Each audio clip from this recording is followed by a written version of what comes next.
কোনো আন্দোলন বা সংগ্রামের সফলতার পর তার অনেক কৃতিত্বের দাবিদার অনেক পাওয়া যায়। যারা আন্দোলন সংগ্রামের ধারে কাছে কখনো ছিল না, শান্ত পরিবেশ পেলে বিজয়ের পর মুহূর্তে তারা এসে পাদপ্রদীপের আলোয় আবির্ভূত হন এবং নিজেদের নানা ধরনের কল্পকাহিনীর অবতারণা করেন। মনে হয় তিনি এই আন্দোলন সৃষ্টি করেছেন, জন্ম দিয়েছেন। 1971-এর স্বাধীনতা যুদ্ধে একজন তরুণ অফিসার হিসেবে অংশগ্রহণ করেছিলাম। সেই দিন রাজনৈতিক দল যখন তাদের ভূমিকা পালন করতে ব্যর্থ হয়েছে, জনগণকে প্রস্তুত করতে পারেনি, পাক হানাদার বাহিনী যখন নিরীহ মানুষের উপর ঝাঁপিয়ে পড়েছিল, তখন জনগণের পক্ষ নিয়ে তাদের প্রতিরোধ সংগ্রামে অবতীর্ণ হয়েছিল সৈনিক এবং ছাত্ররা। ছাত্র এবং সৈনিকদের সেই মিলিত সংগ্রামের ফলেই 9 মাসব্যাপী সংগ্রামের ফলে এই দেশটি স্বাধীন হয়েছে। এটি ছিল জনতার যুদ্ধ, সারা জাতি তাতে অংশগ্রহণ করেছে। কিন্তু স্বাধীনতার অব্যবহিত পরে যে দলটি রাষ্ট্র ক্ষমতায় এসেছে, আওয়ামী লীগ, তারা মুক্তিযুদ্ধের চেতনাকে ধারণ করেনি। তারা তাদের দলকে গ্লোরিফাই করার জন্যে লুটপাট করার কাজে ব্যস্ত ছিল এবং 1971-এর মহান স্বাধীনতার যুদ্ধের যে মূল চেতনা ছিল গণতন্ত্র প্রতিষ্ঠা, সেই গণতন্ত্রকেই তারা ছুঁড়ে ফেলে দিয়েছে এবং একদলীয় শাসন ব্যবস্থা প্রবর্তন করেছে। অবশেষে একসময় তাদেরকেও দৃশ্যপট থেকে অপসারণ করে সংগ্রামী জনতা। কয়েকটি নির্বাচন গত 15 বছরে অনুষ্ঠিত হয়েছে, প্রত্যেকটাই ছিল জনগণের সাথে প্রতারণা। নির্বাচনের নামে প্রহসন মঞ্চস্থ করেছিল মাফিয়া নেত্রী শেখ হাসিনা।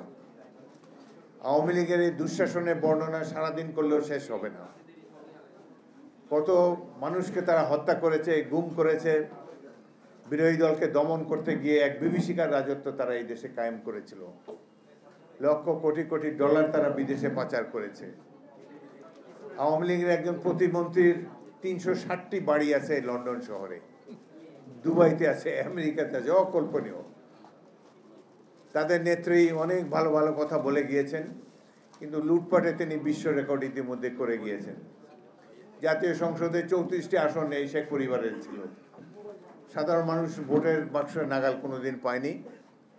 তারা এইভাবে এক সন্ত্রাসের রাজত্ব কায়েম করে অবশেষে তাদেরকে দেশ ত্যাগ করতে হয়েছে।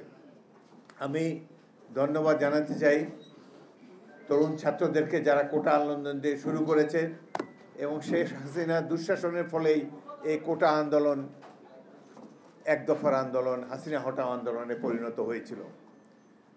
সেই এক দফার আন্দোলনে সারা জাতি অংশগ্রহণ করেছে, প্রত্যেকটি রাজনৈতিক দল অংশগ্রহণ করেছে। আমার পাশে বসে আছে তরুণ নেতা, এখন আর তরুণ না, তখন হয়তো তরুণ ছিল, জুনায়েদ সাকিব। তিনিও বলিষ্ঠ ভূমিকা রেখেছেন এই আন্দোলনে। এই ধরনের আরও অনেক নেতা, আমার দল বিএনপি, চরমভাবে নির্যাতিত হয়েছে। হাজার হাজার মানুষ, বিএনপি কর্মী নিহত হয়েছে, গুম হয়েছে এবং বহু পরিবার নিঃস্ব হয়ে গিয়েছে উপার্জনক্ষম ব্যক্তিকে হারিয়ে। আমরা বহুবার জেলে গিয়েছি। আমাদের নেত্রী বেগম খালেদা জিয়া 7 বছর এক নাগাড়ে কারাভোগ করেছেন মিথ্যা অভিযোগের কারণে, তাকে চিকিৎসা পর্যন্ত সেখানে দেওয়া হয়নি। এভাবে প্রত্যেকটি রাজনৈতিক দলের কর্মীরা একসময় এই এক দফার আন্দোলনে শরিক হয়েছিল, যেটি প্রথমত ছিল ছাত্রদের আন্দোলন, কোটা আন্দোলন। হাসিনার দুঃশাসনের ফলেই এটা দেশব্যাপী ছড়িয়ে পড়েছে সরকার হটাও আন্দোলনে, গণতন্ত্র প্রতিষ্ঠার আন্দোলনে। সেই আন্দোলনে বিজয় অর্জন করার জন্যে আমি প্রত্যেকটি রাজনৈতিক দলের কর্মীকে এবং বিশেষ করে ছাত্র যুবকদেরকে আন্তরিক অভিনন্দন জানাচ্ছি। 8 তারিখে, গত বছর 8ই আগস্ট তারিখে তত্ত্বাবধায়ক সরকার প্রতিষ্ঠিত, একটি নিরপেক্ষ সরকার প্রতিষ্ঠিত হয়েছে, অন্তর্বর্তীকালীন সরকার। আমরা আশা করেছিলাম এই দেশের একজন জ্ঞানী, সারা পৃথিবীতে বহুল প্রচারিত নোবেল বিজয়ী প্রফেসর মোহাম্মদ ইউনূস, তিনি সরকার প্রধান হিসাবে দায়িত্ব গ্রহণ করেছেন। আমরা একজন যোগ্য মানুষকেই পেয়েছিলাম নেতা হিসাবে। আশা করেছি যে তিনি জাতিকে গণতন্ত্র প্রতিষ্ঠার অভিষ্ট লক্ষ্যে নিয়ে যেতে পারবেন। কিন্তু কিছু কিছু ক্ষেত্রে আমরা ব্যর্থ হয়ে দেখেছি। প্রফেসর ইউনূস নিশ্চয়ই চেষ্টা করেছেন আন্তরিকভাবে, কিন্তু উপদেষ্টা পরিষদের কিছু কিছু সদস্য তারা 2-4 দিন পরেই গদিটা যে নরম, এখানে আর ছাড়তে চান না, এই ধরনের মনোভাবের তারা শিকার হয়েছেন। কেউ কেউ 5 বছর, কেউ কেউ আরও বেশি দিন ক্ষমতায় থাকার খায়েশ ব্যক্ত করেছেন। এটি আমরা কারো কাছ থেকে আশা করিনি। সংস্কার তারা করতে চেয়েছেন, খুব ভালো কথা। সংস্কার এমন এমন সংস্কার আমরা চাই যেগুলো সত্যিকারের জনকল্যাণে ভূমিকা রাখবে। সংবিধান সংশোধন করা এটি কেবলমাত্র নির্বাচিত প্রতিনিধি, গণপ্রতিনিধিদের কাজ। তারা নিশ্চয়ই রূপরেখা দিতে পারেন, কিন্তু এই সংস্কার সম্পর্কে, বিশেষ করে সংবিধানের সংস্কার সম্পর্কে গুরুত্বপূর্ণ ভূমিকা এবং কার্যকর ভূমিকা রাখবেন আগামী দিনে যারা জাতীয় সংসদে নির্বাচিত হয়ে আসবেন। একটি রাজনৈতিক দল, তারা আমাদের মিত্র ছিল অনেক দিন, কিন্তু নির্বাচনের আগে নানান ধরনের কথা তাদের কাছ থেকে শুনে আমরা অত্যন্ত আশ্চর্যান্বিত হচ্ছি। এই অন্তর্বর্তীকালীন সরকারের 2-1 উপদেষ্টা এবং 2-1টি রাজনৈতিক দলের কথায় আমরা বেদনার সাথে লক্ষ্য করেছি যারা 1971-এর মহান মুক্তিযুদ্ধকে একটু পিছনে ঠেলে দিতে চায়।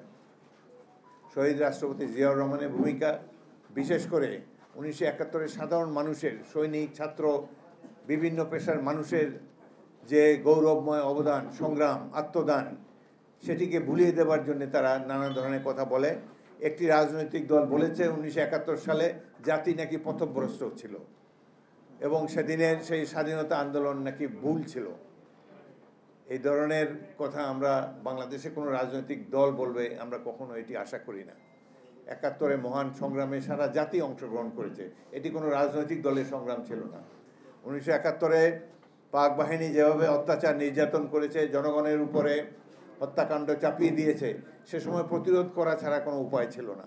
এবং যেহেতু পাক বাহিনী বরাবরই গণতন্ত্রের বিরুদ্ধে ছিল, রাষ্ট্র পাকিস্তানের 25 বছরে কখনোই গণতন্ত্র প্রতিষ্ঠিত হয়নি, তৎকালীন পূর্ব পাকিস্তানের বাঙালিরা সবসময় গণতন্ত্রপ্রিয় মানুষ, গণতন্ত্র প্রতিষ্ঠার জন্য বহু আগে থেকেই আমরা সংগ্রাম করে এসেছি। সেই সংগ্রামের ফলশ্রুতিতেই 1971-এর মহান স্বাধীনতা যুদ্ধের শুরু হয়। পরবর্তীকালে স্বাধীনতা উত্তরকালে আওয়ামী লীগ যেহেতু গণতন্ত্রকে হত্যা করেছে এবং সর্বশেষ শেখ হাসিনার আমলে যেইভাবে এই প্রহসনমূলক নির্বাচন হয়েছে, জনগণের ভোটাধিকার হরণ করা হয়েছে, অত্যাচার নির্যাতনে দেশবাসী অতিষ্ঠ হয়ে পড়েছে। এই জন্য জনগণের পক্ষে সরকার বিরোধী আন্দোলনে অংশগ্রহণ ছাড়া আর কোনো উপায় ছিল না।